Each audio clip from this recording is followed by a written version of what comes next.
Hello friends, welcome back to my YouTube channel and today we gonna talk about the movie called Hacker। ये movie साल 2014 में release हुई थी और इस मूवी की IMDb रेटिंग 6.1 की है। So without wasting the time let's begin the movie. दोस्तों, मूवी के स्टार्ट होते ही हम एक यूक्रेन की फैमिली को देखते हैं जो कि अब कनाडा शिफ्ट हो गई है और उनकी फाइनेंशियल कंडीशन भी अच्छी नहीं होती और ना ही उनके पास कोई जॉब होती है, इसीलिए उन्हें शहर से बाहर रहना पड़ता है। उनका एक बेटा भी था जिसका नाम एलेक्स था। एलेक्स बताता है कि कनाडा में कोई भी उसका दोस्त नहीं है, इसीलिए वो अपना ज्यादातर वक्त अपनी मॉम के कंप्यूटर के साथ बिताता है, जहां वो गेम खेलता है और अनजान लोगों से इंटरनेट पर बातें करता है और नई नई साइट्स पर विजिट करता है। एलेक्स बताता है कि वो स्टीव जॉब्स और बिल गेट्स की तरह बनना चाहता है जिन्होंने दुनिया बदल दी। एलेक्स को इंटरनेट पर कुछ ऐसी साइट्स के बारे में भी पता चलता है जहां से पैसे कमाए जा सकते हैं और वो उन साइट्स के जरिए अपनी जिंदगी में पहली बार $140 कमाता है, जिससे कि वो बहुत ज्यादा खुश हो जाता है। धीरे धीरे वक्त गुजरने लगता है और अब एलेक्स काफी बड़ा हो चुका था। एक शाम को जब एलेक्स घर आता है तो वो देखता है कि उसकी मॉम रो रही है। उसकी मॉम बताती है कि बैंक से अब उसकी जॉब छूट चुकी है और अब उनके पास घर का लोन देने के लिए भी पैसे नहीं हैं और अब उन्हें इस घर से निकाल दिया जाएगा। एलेक्स ये सुनकर अपने कमरे में जाता है और एक बॉक्स लेकर आता है जिसके अंदर बहुत सारे पैसे होते हैं जो उसने कई सालों से इंटरनेट के जरिए जमा किए थे और वो उन पैसों को अपनी मॉम को दे देता है। तब उसकी मॉम कहती है कि क्या तुमने चोरी की है? एलेक्स कहता है कि नहीं, मैंने कोई भी गलत काम नहीं किया, बल्कि ये पैसे तो मैंने अपनी कॉलेज की फीस के लिए जमा किए थे और आप बिल्कुल भी फिक्र मत करें, मैं कुछ ना कुछ और अरेंज कर लूंगा। एलेक्स वो पैसे अपनी मॉम को तो दे देता है, लेकिन उसकी वजह से वो काफी अपसेट हो गया था क्योंकि उन पैसों को उसने कई सालों से जमा किया था, लेकिन अब वो ये नहीं जानता था कि वो इतने सारे पैसों को अरेंज कैसे करेगा। तभी वो अपने कंप्यूटर पर जाता है और वो वहाँ पर टाइप करता है dark web. Dark web internet की वो दुनिया होती है जहाँ पर सारे क्राइम होते हैं। यहाँ पर कोई भी किसी को ट्रेस नहीं कर सकता और एलेक्स वहाँ पर अपना एक अकाउंट बनाता है, लेकिन जब वो ग्रुप को ज्वाइन करने की परमिशन मांगता है तो उससे कहा जाता है कि पहले अपना कुछ काम दिखाओ। एलेक्स के स्कूल में एक बहुत ही एरोगेंट लड़का होता है। एलेक्स किसी भी तरह उसका क्रेडिट कार्ड नंबर ले लेता है और उस क्रेडिट कार्ड को वो डार्क वेब के एक मेंबर के साथ शेयर कर देता है, जिससे कि उसका रैंक स्टेटस थोड़ा सा ऊपर आ जाता है। उसे एक सोल्जर का रैंक मिलता है, यानी कि अब वो डार्क वेब पर कुछ चीजों को एक्सेस कर सकता है। उसके बाद वो हैकर से पूछता है कि मैं कुछ पैसे कमाना चाहता हूँ। वो हैकर एलेक्स को 2 लैपटॉप भेजता है और कहता है कि इसको बेच देना और इससे जो भी प्रॉफिट होगा हम उसे शेयर कर लेंगे। एलेक्स उन दोनों लैपटॉप को बेच देता है और वो पैसों को उन दोनों बांट लेते हैं। उसके बाद वो हैकर एलेक्स को काफी महंगी महंगी चीजें भेजता है जिसे वो बेच देता है। असल में वो हैकर डार्क वेब पर दूसरों के क्रेडिट कार्ड से चीजें खरीदता है जिन्हें एलेक्स बेच रहा था, लेकिन एलेक्स जिस शहर में था वो काफी छोटा शहर था, इसीलिए इतनी महंगी चीजों के खरीदार उसे कम ही मिलते थे। इसीलिए एलेक्स अपने मॉम और डैड को कहता है कि वो अपनी एजुकेशन को कंप्लीट करने के लिए टोरंटो जा रहा है और वो अब टोरंटो शिफ्ट हो जाता है, जहां उसकी मुलाकात एक साई नाम के लड़के से होती है। वो उससे कहता है कि जो भी चीजें तुम बेचना चाहते हो उसे मैं 1 मिनट के अंदर बेच सकता हूँ, लेकिन इसका 30% कमीशन मैं लूंगा। एलेक्स उसकी बात मान जाता है और अब ये दोनों मिलकर काम करना शुरू कर देते हैं और आहिस्ता आहिस्ता ये काफी पैसे कमा लेते हैं। लेकिन अब एलेक्स इन छोटे मोटे कामों से बोर हो चुका था, इसीलिए अब वो कुछ अच्छा और बड़ा करना चाहता था। वो साई को कहता है कि अगर हमें किसी भी तरह करप्ट बैंकर के कार्ड के डिटेल्स मिल जाएं तो हम बहुत सारे पैसे कमा सकते हैं। साई कहता है कि मैं इसमें तुम्हारी मदद कर सकता हूँ और उसके बाद शहर में साई के जितने भी दोस्त होते हैं जो कि अलग अलग डिपार्टमेंट में काम करते हैं, वो उन सबसे ऐसे ग्राहकों की कार्ड की डिटेल्स लेने को कहता है जो कि गलत तरीके से पैसे कमाते हैं। और उसके बाद एलेक्स और साई उन कार्ड्स के जरिए बहुत सारे पैसे कमा लेते हैं और अब एलेक्स उस बैंक से बदला लेना चाहता था जहाँ पर उसकी मॉम जॉब करती थी, जहाँ से उसकी मॉम को जॉब से निकाल दिया गया था। वो वहाँ पर कस्टमर बनकर जाता है और जानबूझकर पेन नीचे गिरा देता है और पेन को उठाने के बहाने वो सीपीयू में पेन ड्राइव लगा देता है ताकि वो सीपीयू का सारा डेटा अपने पेन ड्राइव में ट्रांसफर कर सके। लेकिन बैंक का मैनेजर उसे ऐसा करते हुए देख लेता है और उसके बाद वो एलेक्स को अपने कैबिन में बुलाता है और वो एलेक्स से पूछता है कि ये पेन ड्राइव तुम्हें कहाँ से मिला, पर उसके जवाब में एलेक्स उसे कुछ भी नहीं बताता। लेकिन जब मैनेजर उसे पुलिस को बुलाने की धमकी देता है तब एलेक्स उसे सब कुछ बताने को तैयार हो जाता जाता है। एलेक्स बताता है कि मैं बैंक में चोरी करने की कोशिश नहीं कर रहा था, ये सिर्फ एक प्रैंक था। मैंने एक ऐसा सॉफ्टवेयर बनाया है जिससे मैं किसी भी सिस्टम में वायरस डाल सकता हूँ। तुम्हारे बैंक का सॉफ्टवेयर काफी पुराना है और अगर तुम चाहते हो तो मैं इसे अपडेट कर सकता हूँ और मैं तुम्हारे बैंक के सिस्टम को बुलेट प्रूफ बना सकता हूँ ताकि कभी भी कोई भी तुम्हारे सिस्टम को हैक ना कर सके, और ये मैं फ्री में और बिना पैसे के करूँगा और इससे तुम्हारे सीनियर भी तुमसे खुश हो जाएंगे। बैंक का मैनेजर उसकी बात मान लेता है और वो उन दोनों को बैंक से जाने देता है और उसी रात एलेक्स को डार्क वेब पर बहुत सारी नोटिफिकेशन आना शुरू हो जाती हैं। दरअसल किसी ने ये बात डार्क वेब पर लीक कर दी थी कि एलेक्स ने बैंक के सिस्टम को हैक करने की कोशिश की थी,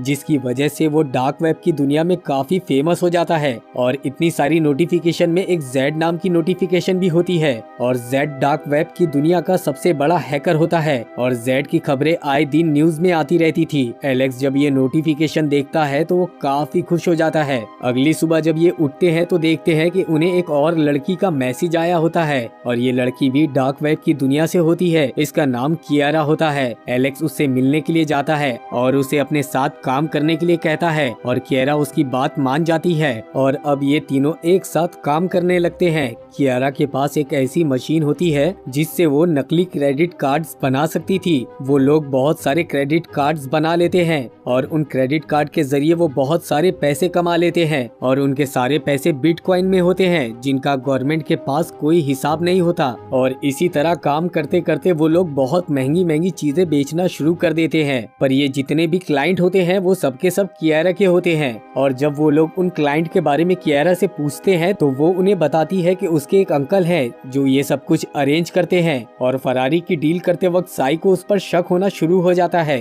वो एलेक्स से कहता है कि जब वो सब कुछ अपने अंकल के साथ कर सकती है तो उसे हमारी क्या जरूरत है, लेकिन एलेक्स साई की बातों पर ज्यादा ध्यान नहीं देता। और उसके बाद वो लोग एक और डील करने के लिए जाते हैं और इस डील को भी लीड कियारा ही कर रही थी। पर इस बार साई उनके पास पहुंच जाता है और कियारा से क्लाइंट की डिटेल पूछने लगता है और अब साई और कियारा के बीच बहुत ही तीखी बहस होने लग जाती है और इन्हें शांत करने के दौरान एलेक्स क्लाइंट के कंधे पर हाथ रख देता है और इसी पर वो क्लाइंट सबके सब फौरन गन निकाल लेते हैं। वो सबके सब गैंगस्टर होते हैं और इनके बीच बात इतनी खराब हो चुकी थी कि वो उन्हें कहते हैं कि अगर आज के बाद तुमने यहाँ किसी को भी सामान बेचा तो मैं तुम्हें जिंदा नहीं छोड़ूंगा। उसके बाद वो लोग ये शहर छोड़कर हांगकांग शिफ्ट हो जाते हैं। कियारा हमेशा से ही हांगकांग आना चाहती थी और इस बारे में वो एलेक्स को कई बार फोर्स भी कर चुकी थी। हांगकांग आने के बाद वो नकली कार्ड जो उन्होंने अपनी मशीन से बनाए थे जिसमें असली कार्ड के नंबर होते हैं उनसे वो बहुत सारी शॉपिंग करते हैं। कई बार तो पकड़े जाने के डर से उन्हें भागना भी पड़ता है।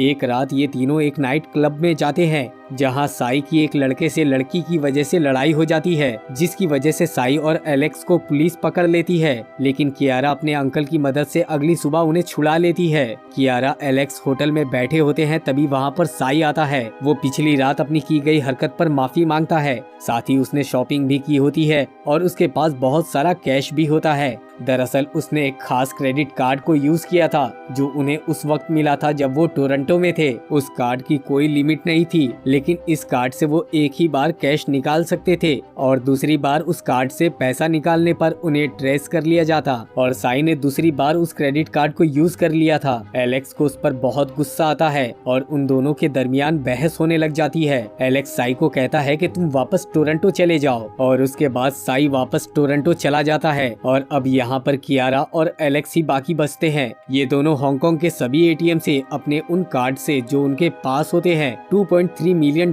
चुरा लेते हैं और हर जगह डार्क वेब का विजिटिंग कार्ड छोड़ देते हैं। और उसके बाद हर न्यूज चैनल पर ये खबर आने लगती है कि हांगकांग में $2.3 मिलियन की चोरी हो गई है और किसी को नहीं पता कि ये कैसे हुआ, लेकिन जेड नाम का हैकर जो डार्क वेब को पूरी तरह से कंट्रोल करता है उसने इसकी जिम्मेदारी ली है। वहीं कियारा ये फैसला करती है कि अब वो इसको और ज्यादा नहीं करेगी। उसके पास अब बहुत सारे पैसे हो चुके हैं और अब वो आराम की जिंदगी जीना चाहती है। है, लेकिन एलेक्स अभी भी इस काम को जारी रखना चाहता था। और ये दोनों जब इस बात पर बहस करने लगते हैं तब उन्हें जेड का मैसेज आता है, जो उन्हें एटीएम वाले काम के लिए शाबाशी देता है। एलेक्स कहता है कि मैं तुमसे मिलना चाहता हूँ। जेड कहता है कि ये इम्पॉसिबल है। एलेक्स कहता है कि मेरे पास एक डील है जिससे कि हम बिलियन डॉलर्स कमा सकते हैं। और इसके बाद जेड एलेक्स से मिलने के लिए तैयार हो जाता है। ये लोग जेड से मिलने के लिए जाते हैं। जेड एक व्हील चेयर पर बैठा हुआ था और उसका चेहरा पूरी तरह से खराब हो चुका था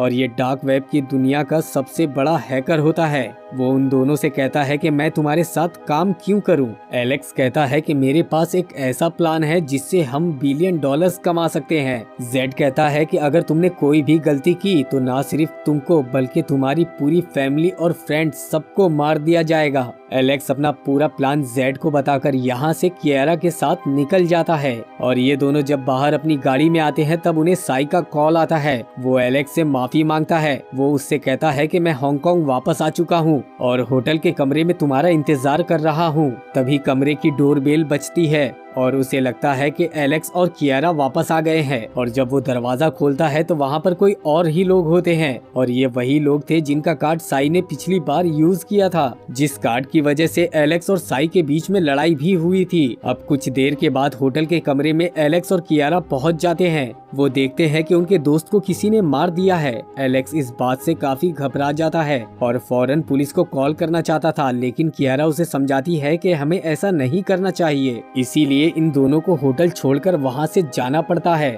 और अगले दिन जेड का कॉल आता है। वो उनसे कहता है कि मैं इस काम को पूरा करना चाहता हूँ। अब ये अपने प्लानिंग को अंजाम देना शुरू करते हैं। एलेक्स और कियारा एक ऐसे रूम में जाते हैं जहाँ पर पहले से ही कुछ लोग कंप्यूटर पर बैठे हुए थे। वहीं पर जेड को दिखाया जाता है जो अपनी स्क्रीन पर शेयर मार्केट को देख रहा था। और वहीं न्यूयॉर्क में फेडरल रिजर्व बैंक के चेयरमैन को दिखाया जाता है, जिसकी वजह से पूरी मार्केट स्टेबल थी। उसे जेड के लोग गोली मार देते हैं और जैसे ही उसे गोली लगती है एलेक्स, कियारा और उनकी पूरी टीम इस खबर को इंटरनेट के जरिए पूरी दुनिया में फैलाना शुरू कर देते हैं। न्यूज चैनल पर भी ये न्यूज चलने लगती है, जिसकी वजह से बड़े बड़े कंट्री के बड़े बड़े अरबपति अपने शेयर्स को कम दामों में बेचना शुरू कर देते हैं और इसी तरह मार्केट क्रैश हो जाता है और ये सारे शेयर जेड खरीद लेता है। यानी कि उन्होंने कम दामों में महंगे शेयर्स को खरीद लिया था, जिसकी वजह से जेड को बिलियन डॉलर्स का फायदा हो जाता है। वो एलेक्स का शेयर्स उसके अकाउंट में ट्रांसफर कर देता है। उसके बाद एलेक्स, कियारा और उनके सभी साथी उस जगह से निकल जाते हैं। वहीं दूसरी तरफ दिखाया जाता है कि फेडरल रिजर्व के चेयरमैन अपने दोस्त के साथ शिकार कर रहा होता है। तभी उसे फोन पर बताया जाता है कि तुम्हारी मौत की खबर पूरी दुनिया में फैल चुकी है। उसे कुछ भी समझ में नहीं आता और तभी हम उस आदमी को देखते हैं जिसे गोली मारी गई थी। उसे फेडरल रिजर्व बैंक के चेयरमैन का बहरूपिया बना दिया गया था। दरअसल ये पूरा प्लान एलेक्स का होता है ताकि उसकी मौत से मार्केट क्रैश हो जाए और ये लोग करोड़ों अरबों डॉलर्स कमाएं। और उन्होंने ऐसा ही किया था। जब एलेक्स और कियारा अपनी गाड़ी में बैठते हैं तभी वहाँ पर दो आदमी आ जाते हैं जो उन दोनों को बेहोश कर देते हैं। और जब एलेक्स की आंखें खुलती हैं तो उसका मुंह पूरी तरह से ढका हुआ होता है और होश में आते ही वो कियारा के बारे में पूछता है, लेकिन उसे कोई भी जवाब नहीं मिलता। और वहाँ पर जो आदमी बैठा होता है उसे कॉल आता है। उसे कहा जाता है कि एलेक्स को छोड़ दिया जाए और उसके बाद वो एलेक्स को बेहोशी का इंजेक्शन लगाकर वहाँ से चला जाता है। और फिर एलेक्स को जब होश आता है तो वो देखता है कि उसका लैपटॉप टूटा हुआ है और उसके पर्स में से भी सब कुछ गायब है। वो किसी तरह से शहर वापस आ जाता है। वो कियारा को कॉल भी करता है लेकिन उसका नंबर स्विच ऑफ होता है। वो कई दिनों तक कियारा को ढूंढता है और एक दिन वो साइबर कैफे जाता है जहाँ पर वो डार्क वेब की वेबसाइट को खोलने की कोशिश करता है, लेकिन वो वेबसाइट अब फ्रीज कर दी गई थी, जिसमें बताया जाता है कि जेड जो दुनिया का सबसे बड़ा हैकर है उसे गिरफ्तार कर लिया गया है और उसकी साथी कियारा जो कि भागने की कोशिश कर रही थी उसकी गोली लगने की वजह से मौत हो गई। और एलेक्स ने यहाँ पर डार्क वेब को खोलने की कोशिश की थी, इसीलिए यहाँ पर पुलिस आ जाती है जो उसे अरेस्ट कर लेती है और उसे थाईलैंड के जेल में ले जाया जाता है, जहाँ पर एलेक्स पूरे 2 सालों के लिए कैद हो जाता है। और इन 2 सालों के अंदर एलेक्स को अपनी गलतियों का एहसास होने लग जाता है। अब वो अपने घर की तरफ जाना चाहता था, अपने पेरेंट्स से मिलना चाहता था। उसे कियारा की मौत का भी बहुत अफसोस होता है और 2 साल हो जाने के बाद उसे जेल से रिहा कर दिया जाता है। और जब वो बाहर निकलता है तो सामने गाड़ी में एक लड़की होती है। वो लड़की कोई और नहीं बल्कि कियारा ही थी। और वो कियारा को जिंदा देखकर काफी हैरान हो जाता है और कियारा उसे सब कुछ बताने लगती है। वो उसे बताती है कि जिस अंकल के बारे में तुम्हें बार बार कहा करती थी वो कोई और नहीं बल्कि उस बैंक का मैनेजर था जिसने तुम्हें पेन ड्राइव के साथ पकड़ लिया था। दरअसल पहले मैं जेल में थी। एक दिन वो मैनेजर मुझसे मिलने जेल में आया। उसने FBI के साथ जेड को पकड़ने का एक प्लान बनाया था। प्लान में उसने मुझे भी शामिल कर लिया। बदले में उसने मेरे पूरे क्राइम रिकॉर्ड को हटाने का वादा किया, इसीलिए मैं उस प्लान में शामिल हो गई। उसने मुझे तुम्हारी फाइल दी और कहा कि इस लड़के को अपने साथ शामिल कर लो। उसके बाद मैं तुमसे मिली, जहाँ मैंने तुमको हांगकांग जाने के लिए कहा, लेकिन तुम नहीं जाना चाहते थे। इसीलिए वो लोग जिन्होंने हम पर गन तानी थी वो भी इसी प्लान का एक हिस्सा था, ताकि तुम हांगकांग चलने के लिए तैयार हो जाओ, जहाँ पर जेड रहता था, ताकि हम उसे पकड़ लें। और आगे की सारी बातें तो तुम जानते ही हो। एलेक्स कहता है कि तुमने मुझसे झूठ कहा। कियारा कहती है कि मैंने तुमसे कभी झूठ नहीं कहा। मैं कई बार तुम्हें बताने का सोच भी रही थी, लेकिन मैं तुम्हें बता नहीं पाई। उसके बाद वो उसका असली पासपोर्ट देती है और कहती है कि क्या तुम मेरे साथ घर चलना चाहोगे। और ये दोनों गाड़ी में बैठकर एक ईमानदार और अच्छी जिंदगी जीने के लिए निकल पड़ते हैं। और यहीं पर ये मूवी खत्म हो जाती है। अगर आपको ये वीडियो पसंद आए तो वीडियो को लाइक, चैनल को सब्सक्राइब और हाँ, बेल आइकन के बटन को दबाना ना भूलें।